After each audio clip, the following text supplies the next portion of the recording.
नमस्कार दर्शकों। आज के एपिसोड में हम महाभारत के युद्ध के दूसरे दिन की गाथा को उजागर करेंगे।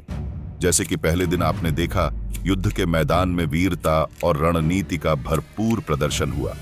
दूसरे दिन हम देखेंगे कि कैसे पांडव और कौरव दोनों ही पक्षों ने अपनी रणनीतियों में बदलाव किया और युद्ध को एक नई दिशा दी।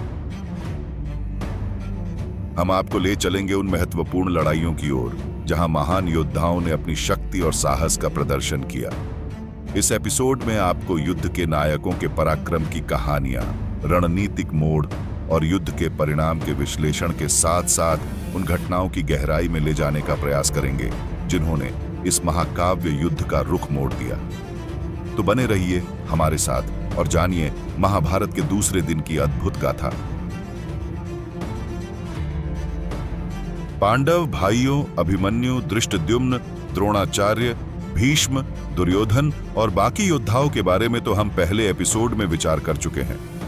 आइए जानते हैं इनके अतिरिक्त कुछ और अन्य योद्धाओं के बारे में जिन्होंने दूसरे दिन के युद्ध में महत्वपूर्ण भूमिका निभाई। प्रस्तुत हैं अश्वत्थामा, महान गुरु द्रोणाचार्य के पुत्र और महाभारत के अद्वितीय योद्धा। अश्वत्थामा न केवल अपनी शौर्यता और युद्ध कौशल के लिए जाने जाते हैं, बल्कि उनकी असाधारण बुद्धिमत्ता और नीति निपुणता भी कौरवों की सेना के लिए अत्यंत महत्वपूर्ण रही है। महाभारत युद्ध के दूसरे दिन वे अपने पिता के साथ मिलकर कौरव सेना की रणनीति में केंद्रीय भूमिका निभा रहे थे, जिससे उनके वीरता और कौशल का परिचय मिलता है। लक्ष्मण कुमार महाभारत में दुर्योधन के पुत्र के रूप में उल्लेखित एक युवा और उत्साही योद्धा थे जिन्होंने कौरव सेना का प्रतिनिधित्व किया।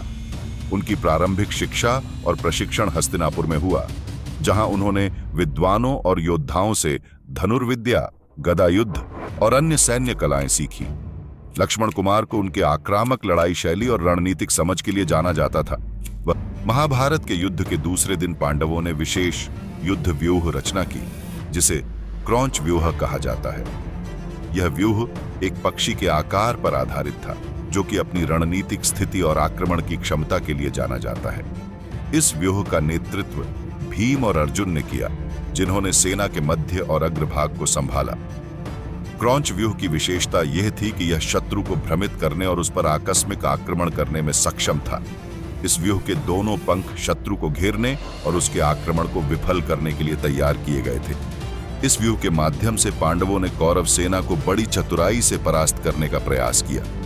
दूसरे दिन की इस रणनीति ने पांडवों को न केवल युद्ध में एक नई दिशा प्रदान की, बल्कि यह उनके युद्ध कौशल और सैन्य चतुराई का भी परिचायक था। क्रौंच व्यूह की सफलता ने युद्ध के परिणाम को भी प्रभावित किया और पांडवों को आगामी युद्ध के लिए एक मजबूत आधार प्रदान किया। अब हम जानेंगे महाभारत युद्ध के दूसरे दिन की महत्वपूर्ण घटनाओं और युद्धों के बारे में, जहां हर योद्धा की वीरता और रणनीति ने युद्ध के परिदृश्य को नया आयाम दिया।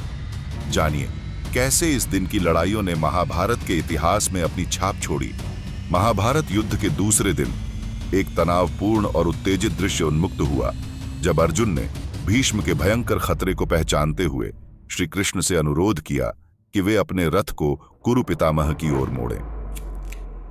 अर्जुन की चिंता स्पष्ट थी। उसे डर था कि भीष्म की अद्वितीय युद्ध क्षमता और दृढ़ संकल्प पांडव सेना को दुर्योधन के लाभ के लिए नष्ट कर सकती है। युद्ध भूमि पर वातावरण नाटकीय था। श्री कृष्ण ने अपने रथ को युद्ध के केंद्र में निर्देशित किया। जैसे ही वे निकट आए, अर्जुन कई कौरव योद्धाओं जैसे द्रोण, कृपा, शल्य और प्रतिशोधी दुर्योधन द्वारा आक्रमणों की एक आंधी में घिर गए, जो सभी भीष्म के कुशल नेतृत्व में एकजुट हुए थे। युद्ध तेजी से बढ़ा, जिसमें प्रत्येक योद्धा घातक प्रहार कर रहे थे। अर्जुन इस हमले से विचलित हुए बिना अपने धनुष गांडीव से मृत्यु के गीत गाते हुए तीरों की बौछार करते रहे। घायल होने के बावजूद अर्जुन ने बहादुरी से लड़ाई लड़ी और अपने तीरों की बौछार से भीष्म, कृपा, द्रोण, विकर्ण और दुर्योधन को निशाना बनाया। सात्यकी और विराट जैसे सहयोगियों के समर्थन से अर्जुन ने द्रोण और भीष्म की सेना के खिलाफ युद्ध जारी रखा। जैसे ही भीष्म और अर्जुन आपस में भिड़े, उनकी सेनाएं अपने दुश्मनों को हराने के लिए विभिन्न हथियारों का उपयोग करते हुए क्रूर हाथों हाथ युद्ध में लगी रहीं। युद्ध के मैदान में अर्जुन और भीष्म के बीच हुई द्वंद्व युद्ध ने विनाश का नृत्य प्रस्तुत किया। अर्जुन के प्रत्येक आघात का भीष्म ने दृढ़ता से सामना किया। तीरों की ऐसी बौछार की गई जो मृत्यु का जाल प्रतीत होती थी।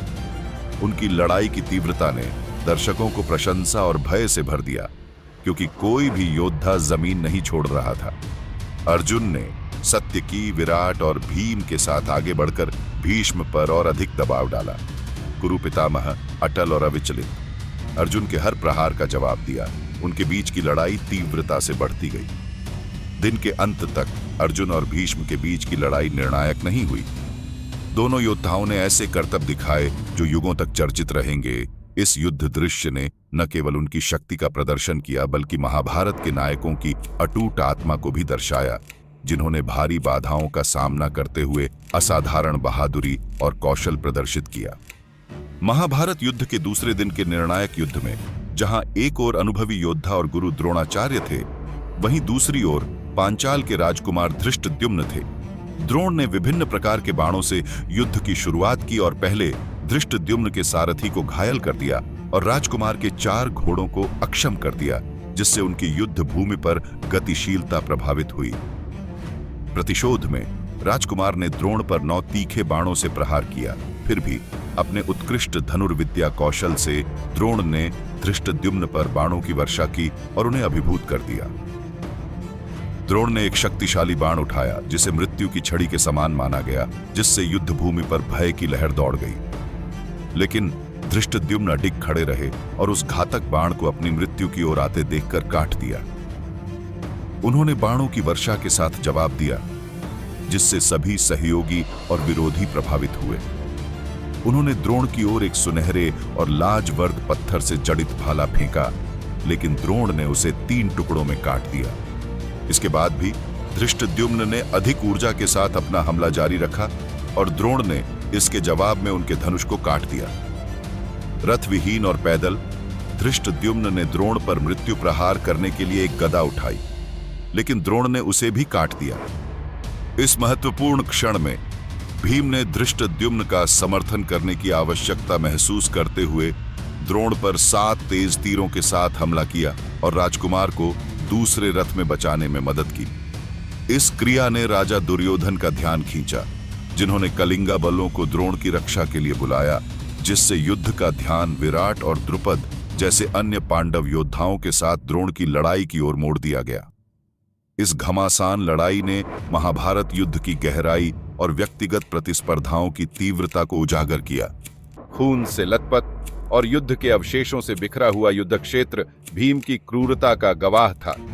जैसे ही भीम दृढ़ रहे, भीष्म ने उन्हें सीधे चुनौती देते हुए मैदान में प्रवेश किया।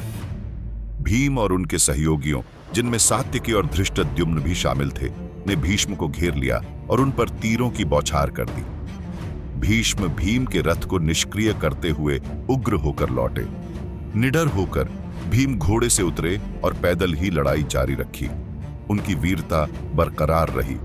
धृष्टद्युम्न ने भीम की सुरक्षा सुनिश्चित करते हुए तेजी से उसे बचा लिया। भीम का संकल्प तीव्र हो गया। सात्यकी ने भीष्म के सारथी को मारकर उनकी प्रगति को बाधित कर दिया, जिससे भीष्म को पीछे हटने के लिए मजबूर होना पड़ा। भीष्म के चले जाने के बाद प्रतिशोध की भावना से भरे भीम ने कलिंग सेना को तबाह कर दिया और नरसंहार के बीच विजयी रहे। अपने सहयोगियों के साथ फिर से जुड़कर भीम को एक नायक के रूप में सम्मानित किया गया। साथ मिलकर वे आगे बढ़ने के लिए तैयार थे। उनका हौसला अडिग था। जो लड़ाई चल रही थी उसमें आगे आने वाली किसी भी चुनौती का सामना करने के लिए तैयार थे। जैसे ही दिन का पहला भाग समाप्त हुआ, युद्ध क्षेत्र में तबाही का दौर जारी रहा, जिसमें रथ, हाथी, घोड़े और सैनिक विनष्ट होते गए। इसी बीच पांचाल के राजकुमार धृष्टद्युम्न ने 3 विशाल रथी योद्धाओं द्रोण के पुत्र अश्वत्थामा, शल्य और कृपाचार्य से युद्ध करने का संकल्प लिया। उन्होंने सटीक तीरों से अश्वत्थामा के विश्वविख्यात घोड़ों को गिरा दिया। जब अश्वत्थामा के पास अपना रथ नहीं रहे तो उन्होंने शल्य के रथ पर चढ़कर धृष्टद्युम्न पर तीरों की बौछार कर दी। इस घटनाक्रम को देखकर अभिमन्यु ने तत्काल प्रतिक्रिया देते हुए अपने तेज तीरों से शल्य को 25, कृपाचार्य को 9 और अश्वत्थामा को 8 तीर से घायल कर दिया। फिर भी अश्वत्थामा ने अभिमन्यु को अनेक पंखों वाले तीरों से प्रहार किया। शल्य ने उसे 12 और कृपाचार्य ने 3 धारदार तीरों से घायल किया। धन्यवाद।